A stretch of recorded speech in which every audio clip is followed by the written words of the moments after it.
നവരാത്രി ഇന്ന് മുതൽ ആരംഭിക്കുകയായി.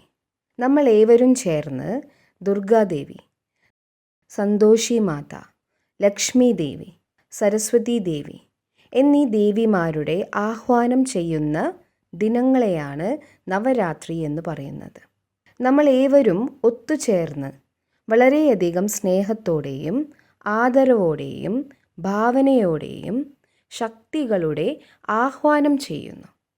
ആ ശക്തികളെ നമ്മൾ ശിവശക്തികൾ എന്നാണ് പറയാറുള്ളത്. ശിവശക്തികളെ ഉണർത്തലാണ് നവരാത്രി കാലത്ത് നമ്മൾ ചെയ്യാറുള്ളത്.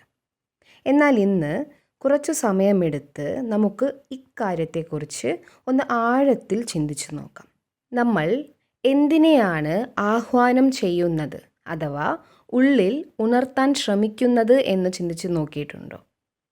നമ്മൾ ഈ ദേവിമാരെ ശക്തികൾ, അമ്മ എന്നെല്ലാമാണ് വിളിക്കാറുള്ളത്. ഒപ്പം അവരുടെ ചിത്രങ്ങളിൽ 8 അസ്ത്രശസ്ത്രങ്ങളെയും കാണിക്കാറുണ്ട്. മാത്രമല്ല അവരുടെ ചരണങ്ങൾക്കു താഴെ അസുരന്മാരെയും നമ്മൾ കാണാറുണ്ട്.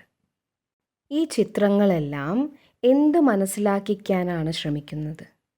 ദേവിയുടെ ചിത്രം, ഒപ്പം അവരുടെ ചരണങ്ങളിൽ അസുരന്മാർ. എന്താണ് ഇതിൻ്റെ അർത്ഥം? ദേവിമാർ ഹിംസകൾ ചെയ്തിരുന്നുവോ? അവർ അസുരന്മാരെ വധിച്ചിരുന്നുവോ? അതോ ഈ ചിത്രങ്ങൾക്ക് പിന്നിൽ മറ്റെന്തെങ്കിലും ഗൂഢമായ അർത്ഥങ്ങൾ ഒളിഞ്ഞിരിപ്പുണ്ടോ? നവരാത്രി കാലത്ത് നമ്മൾ ശക്തികളെയാണ് ആഹ്വാനം ചെയ്യുന്നത്. ഈ ശക്തികൾ എവിടെ നിന്ന് എങ്ങനെയാണ് നമ്മളിലേക്കെത്തുന്നത്? കുറച്ച് സമയം ഇതേക്കുറിച്ച് നമുക്കൊന്ന് ചിന്തിച്ചു നോക്കാം. ദിവ്യതയും പവിത്രതയും ആത്മാവിൻ്റെ തനതായ ഗുണങ്ങളാണ്. എന്നാൽ നമ്മൾ ഇവയെ മറന്നുപോയി കഴിഞ്ഞു. നമ്മൾ ദിവ്യതയെയും പവിത്രതയെയും മറന്നപ്പോൾ നമ്മുടെ ഉള്ളിലുള്ള അധമവികാരങ്ങളായ കാമം, ക്രോധം, ലോഭം, മോഹം, അഹങ്കാരം എന്നിവ പുറമേക്ക് കാണപ്പെടാൻ തുടങ്ങി.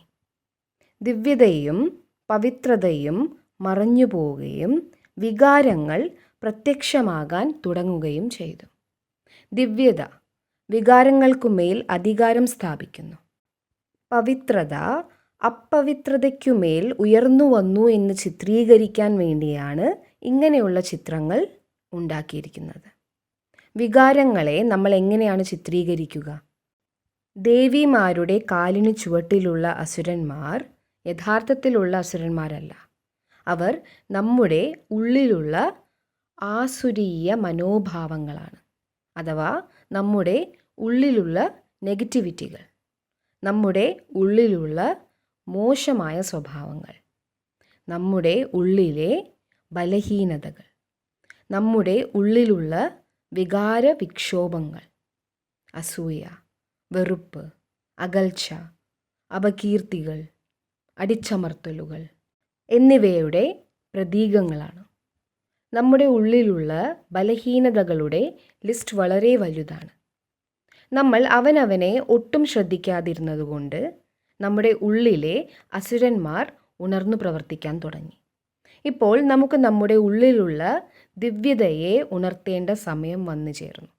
നമ്മുടെ ഉള്ളിലെ ദിവ്യത ഉണർന്ന് പ്രവർത്തിക്കാൻ തുടങ്ങുമ്പോൾ, അഥവാ ദിവ്യത പ്രത്യക്ഷമാകാൻ തുടങ്ങുമ്പോൾ വികാരങ്ങൾ താനെ അപ്രത്യക്ഷമാകാൻ തുടങ്ങുന്നു. അതുപോലെ തന്നെയാണ് വികാരങ്ങൾ പ്രത്യക്ഷമാകുമ്പോൾ ദിവ്യതയും താനെ ഇല്ലാതാകുന്നത്. എന്നാൽ ഒരേ സമയം ഒരേ സ്വഭാവ സവിശേഷതകളുള്ള ഗുണങ്ങൾക്കു മാത്രമേ നിലനിൽക്കാനും ഉണർന്ന് പ്രവർത്തിക്കാനും കഴിയുള്ളൂ. ദേവിമാരെ ആരാധിക്കുകയും അവരിലുള്ള ശക്തികളെയും ദിവ്യതയെയും ആഹ്വാനം ചെയ്യുക എന്നാൽ ദേവിമാരെ മുകളിൽ നിന്നും താഴേക്ക് വരാൻ ആഹ്വാനം ചെയ്യുക എന്നല്ല അർത്ഥം. നമ്മുടെ ഉള്ളിലുള്ള ദിവ്യതയെയാണ് നമ്മൾ ആഹ്വാനം ചെയ്ത് പ്രത്യക്ഷമാക്കേണ്ടത്. എന്തെന്നാൽ ഓരോ ആത്മാവിലും ദിവ്യതയുമുണ്ട്, ബലഹീനതയുമുണ്ട്. നമ്മൾ ദേവിമാരിൽ നിന്നും വളരെ സ്നേഹത്തോടെ ആഹ്വാനം ചെയ്യുന്ന ആ ദിവ്യത നമ്മുടെ ഉള്ളിൽ തന്നെ ഉള്ളതാണ്. അതുപോലെ തന്നെ ദേവിമാരുടെ ചരണങ്ങളിൽ കാണാറുള്ള അസുരന്മാരും നമ്മുടെ ഉള്ളിൽ തന്നെ ഉള്ളവരാണ്. നമ്മൾ ദേവിമാരെ 16 കലസമ്പൂർണരും മര്യാദ പുരുഷോത്തമരും അഹിംസ പരമോ ധർമ്മമാണെന്ന് കരുതുന്നവരുമാണ്. ഇങ്ങനെയാണ് നമ്മൾ പറയാറുള്ളത്. അഹിംസ ഏറ്റവും ഉയർന്ന ധർമ്മമെന്ന് കരുതുന്നവർ എങ്ങനെയാണ് മറ്റുള്ളവരെ ഹംസിക്കുക? ദേവിമാർ 8 കൈകളോടുകൂടി ജനിച്ചവരാണോ? 8 കൈകൾ. ഇന്ന് താങ്കളുടെ വീട്ടിൽ 8 കൈകളോടുകൂടിയ ഒരു പെൺകുട്ടി ജനിക്കുകയാണെങ്കിൽ താങ്കൾ എന്താണ് ചെയ്യുക? ഒരു പക്ഷേ വളരെ പെട്ടെന്ന് തന്നെ ഡോക്ടർ ആ കുട്ടിയുടെ സർജറിയാണ് ചെയ്യുക, അല്ലേ? ദേവിമാരുടെ ചിത്രങ്ങളിൽ കാണുന്ന 8 കൈകൾ യഥാർത്ഥത്തിൽ ശാരീരികമായ 8 കൈകളല്ല. 8 കൈകൾ ആത്മാവിൻ്റെ ഉള്ളിലുള്ള 8 ശക്തികളുടെ പ്രതീകങ്ങളാണ്. ഈ ശക്തികളിലൂടെയാണ് ആത്മാവിലെ ദിവ്യത ഉണരുകയും നമ്മുടെ സംസാരത്തിലൂടെയും പെരുമാറ്റത്തിലൂടെയും പുറമേക്ക് പ്രകടമാവുകയും ചെയ്യുന്നത്. എന്തെന്നാൽ കൈകൾ ശക്തികളുടെ പ്രതീകമാണ്. ശാരീരികമായി നോക്കുകയാണെങ്കിലും കൈകളെയും ചുമലുകളെയുമാണ് ശക്തികളുടെ പ്രതീകമായി എപ്പോഴും നമ്മൾ കാണാറുള്ളത്. മാത്രമല്ല, ഓരോ കൈകളിലും ഓരോ ആയുധവും കാണിച്ചിട്ടുണ്ട്. ആയുധം അഥവാ ശസ്ത്രം ജ്ഞാനത്തിൻ്റെ പ്രതീകമാണ്. ഇതിലൂടെ നമ്മൾ എന്താണ് മനസ്സിലാക്കേണ്ടത്? ജ്ഞാനമാകുന്ന ആയുധം ഉപയോഗിച്ച് ആത്മാവ് തൻ്റെ ഉള്ളിലെ ശക്തികളെ ഉപയോഗിക്കുന്നു എന്നാണ് ഇതിൻ്റെ അർത്ഥം. ജ്ഞാനമാകുന്ന ആയുധം ഉപയോഗിച്ച് ആത്മാവ് തൻ്റെ ഉള്ളിലെ ശക്തികളെ ഉപയോഗിക്കുമ്പോൾ ദിവ്യത പ്രത്യക്ഷമാകുന്നു, അഥവാ പുറമേക്ക് കാണാൻ തുടങ്ങുന്നു. ഓരോരുത്തരുടെയും ഉള്ളിലെ ദിവ്യത പുറത്തു കാണാൻ തുടങ്ങുമ്പോൾ വികാരങ്ങൾ സ്വാഭാവികമായും ഇല്ലാതാകാനും തുടങ്ങുന്നു. അങ്ങനെ അഷ്ടഭുജധാരി അഥവാ അഷ്ടശക്തികൾ നിറഞ്ഞ ദിവ്യതയോടെയുള്ള ആത്മാക്കളായി നമ്മൾ ഓരോരുത്തരും മാറുന്നു. ഇന്ന് നമുക്ക് സ്വയം പരിവർത്തനപ്പെടാനുള്ള പരിശ്രമങ്ങൾ ആരംഭിക്കാം. ആത്മാവായ എന്നിലും ഈ 8 ശക്തികളുണ്ട്. സഹിക്കാനുള്ള ശക്തി അഥവാ സഹനശക്തി, നേരിടാനുള്ള ശക്തി, ശരിയും തെറ്റും തിരിച്ചറിയാനുള്ള ശക്തി, ശരിയായ തീരുമാനങ്ങൾ എടുക്കാനുള്ള ശക്തി, പരസ്പരം സഹകരണം നൽകാനുള്ള ശക്തി. അങ്ങനെ നമ്മളിൽ വളരെയധികം ശക്തികൾ അടങ്ങിയിട്ടുണ്ട്. ഇത്രയധികം ശക്തികൾ ഉണ്ടായിട്ടും നമ്മൾ ഇന്ന് എൻ്റെ ഉള്ളിൽ ഒട്ടും ശക്തിയില്ല, എനിക്ക് ഇതൊന്നും സഹിക്കാനേ കഴിയുന്നില്ല, എനിക്ക് എല്ലാവരോടും അഡ്ജസ്റ്റ് ചെയ്യാനൊന്നും പറ്റില്ല. അഡ്ജസ്റ്റ് ചെയ്യുകയാണെങ്കിൽ തന്നെ എത്ര കാലം ചെയ്യണം? ഞാൻ തന്നെ എന്തിന് എല്ലാവരുമായി സഹകരിച്ചു പോകണം? ഇതെല്ലാമാണ് നമ്മൾ പറഞ്ഞുകൊണ്ടേയിരിക്കുന്നത്. ഇതേ കാര്യങ്ങൾ വീണ്ടും വീണ്ടും പറയുന്നതിലൂടെ നമ്മൾ സ്വന്തം ശക്തികളെ ഇല്ലാതാക്കിക്കൊണ്ടിരിക്കുകയാണ്. അതിനാൽ ഈ 9 ദിവസം നമുക്ക് നമ്മുടെ ഉള്ളിലെ ശക്തികളെ ആഹ്വാനം ചെയ്യുകയും പ്രത്യക്ഷമാക്കുകയും ചെയ്യണം. ശക്തികളെ ആഹ്വാനം ചെയ്യാനായി നമ്മൾ എന്താണ് ചെയ്യാറുള്ളത്? ഏറ്റവും പ്രധാനമായി നമ്മൾ ഉറക്കമൊഴിക്കലാണ് ചെയ്യാറുള്ളത്. ദേവിമാരെ ആരാധിക്കുവാനും അവരിലുള്ള ശക്തികളെ ആഹ്വാനം ചെയ്യുവാനും രാത്രി ഉറക്കമൊഴിക്കേണ്ട ആവശ്യം എന്താണുള്ളത്? ഇതെല്ലാം പകൽ ചെയ്യാവുന്ന കാര്യങ്ങളല്ലേ? പകൽ പൂജകളും ആരാധനകളും ചെയ്യുന്നതുകൊണ്ട് ഫലം ലഭിക്കുകയില്ലേ? ഉറക്കമൊഴിക്കുക എന്നാൽ അജ്ഞാനമാകുന്ന നിദ്രയിൽ നിന്നും ഉണരുക എന്നാണ് അർത്ഥം. ഈ ലോകത്ത് കലിയുഗമാകുന്ന അന്ധകാരം നിറഞ്ഞു നിൽക്കുമ്പോൾ, അജ്ഞാനമാകുന്ന ഇരുട്ടു വ്യാപിച്ചു നിൽക്കുന്ന സമയത്താണ് ഏവരുടെയും കണ്ണ് തുറക്കേണ്ടത്. കണ്ണ് തുറക്കുക എന്നാൽ അജ്ഞാനത്തിൽ നിന്നും ഉണരുക എന്നാണ് അർത്ഥം. അജ്ഞാനമാകുന്ന നിദ്രയിൽ നിന്നും ഉണരുക, അജ്ഞാനമാകുന്ന രാത്രിയിൽ നിന്നും ഉണരുക, അജ്ഞാനമാകുന്ന നിദ്രയിൽ ഉറങ്ങിപ്പോയവരെ ഉണർത്തുക. അതിനാലാണ് രാത്രിയിൽ ഉറക്കമൊഴിക്കുന്നത്. അജ്ഞാനമാകുന്ന നിദ്രയിൽ നിന്നും ഉണർത്താനാണ് രാത്രിയിൽ ഉറക്കമൊഴിക്കൽ എന്ന അനുഷ്ഠാനം നടത്തുന്നത്. രാത്രിയിൽ ഉണർന്നിരുന്ന് ദിവ്യതയുടെ ആഹ്വാനം ചെയ്യുകയാണ് ചെയ്യേണ്ടത്. ഇതുമാത്രമല്ല, നമ്മൾ ഈ 9 ദിവസവും വ്രതങ്ങളും എടുക്കാറുണ്ട്. ഭക്ഷണപാനീയങ്ങളുടെ വ്രതങ്ങൾ അതുമാത്രമാണോ നമ്മൾ എടുക്കേണ്ടത്? വ്രതം എന്നാൽ പ്രതിജ്ഞ എന്നാണ് അർത്ഥം. പ്രതിജ്ഞ എടുക്കുക. ആത്മാവായ ഞാൻ ഈ കാര്യം നടപ്പിലാക്കാൻ പ്രതിജ്ഞ എടുക്കുന്നു. എന്നാൽ ഈ 9 ദിവസങ്ങളിൽ നമ്മൾ വ്രതങ്ങളെ കുറച്ചുകൂടി കഠിനമായാണ് ചെയ്യാറുള്ളത്. ഭക്ഷണപാനീയങ്ങളുടെ വ്രതം മാത്രമല്ല, നമ്മൾ ഈ 9 ദിവസങ്ങളിൽ ആരോടും ദേഷ്യപ്പെടുകയില്ല, ശാന്തമായിരിക്കും. ഈ 9 ദിവസം നമ്മൾ മറ്റാരെക്കുറിച്ചും ചിന്തിക്കുകയുമില്ല. ആരെക്കുറിച്ചുമുള്ള ഒരു കാര്യങ്ങളും അവിടെയും ഇവിടെയും പറഞ്ഞു നടക്കുകയുമില്ല.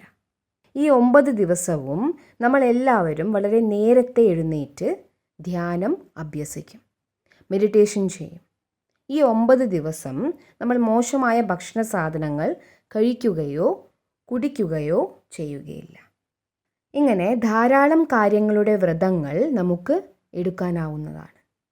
പ്രതിജ്ഞകൾ അഥവാ വ്രതങ്ങൾ എടുക്കണം. എന്തെന്നാൽ വ്രതങ്ങൾ എടുക്കുന്നതിലൂടെ ആത്മാവിൻ്റെ ശക്തികൾ വർദ്ധിക്കുന്നു. കാരണം നമ്മൾ അച്ചടക്കത്തോടെയുള്ള ഒരു ജീവിതം നയിക്കാൻ തുടങ്ങുകയാണ്. മാത്രമല്ല, അച്ചടക്കവും മനോനിയന്ത്രണവും നമ്മുടെ ഇച്ഛാശക്തിയെ വർദ്ധിപ്പിക്കുന്നു. Discipline increases will power. ആദ്യം നമ്മൾ ഉറക്കമുണർന്നിരുന്ന് ശക്തികളെ ആഹ്വാനം ചെയ്യുന്നു. രണ്ടാമതായി നമ്മൾ വ്രതങ്ങൾ എടുക്കുന്നു.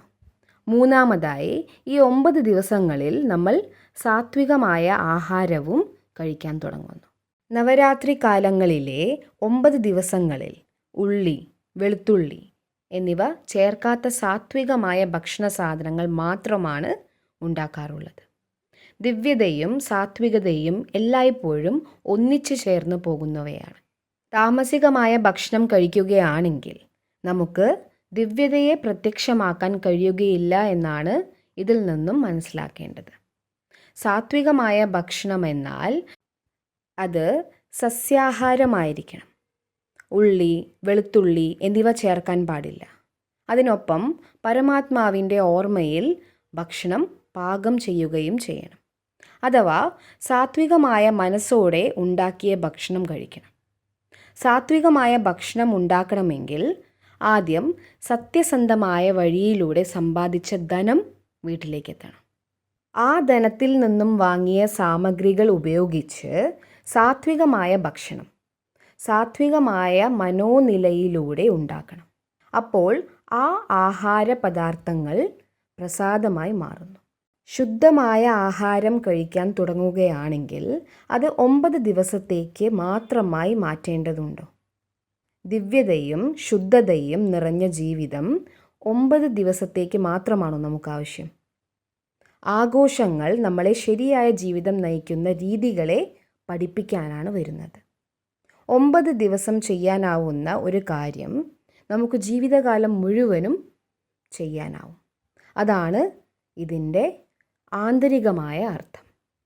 എന്നാൽ ഈ 9 ദിവസങ്ങളിൽ വ്രതമെടുക്കുമ്പോൾ അവ പുറമേക്ക് കാണുന്നവ മാത്രമായി മാറാതിരിക്കാൻ ശ്രദ്ധിക്കണം. പലപ്പോഴും ഇതിനെതിരായ പല ചിന്തകളും മനസ്സിൽ ഉയർന്നു വരാൻ സാധ്യതയുണ്ട്.